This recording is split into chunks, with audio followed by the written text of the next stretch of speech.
সূরা আল ফাতিহা। বিসমিল্লাহির রহমানির রহিম। রহমান রহিম আল্লাহ তাআলার নামে শুরু করছি। আলহামদুলিল্লাহি রাব্বিল আলামিন আর রহমানির রহিম মালিক ইয়াউমিদ্দিন। সমস্ত প্রশংসা আল্লাহ তাআলার জন্য। তিনি সৃষ্টিকুলের মালিক, তিনি পরম দয়ালু, অতি মেহেরবান, তিনি বিচার দিনের মালিক। ইয়াকা না'বুদু ওয়া ইয়াকা নাস্তাঈন। হে মালিক, আমরা তোমারই বন্দেগী করি এবং তোমারই সাহায্য চাই।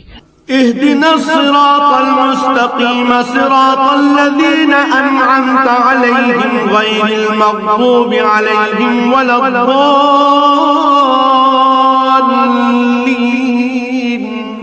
তুমি আমাদের সরল ও অবিচল পথটি দেখিয়ে দাও, তাদের পথ যাদের উপর তুমি অনুগ্রহ করেছ, তাদের পথ নয় যাদের উপর অভিশাপ দেওয়া হয়েছে, এবং তাদের পথ নয় যারা পথভ্রষ্ট হয়েছে।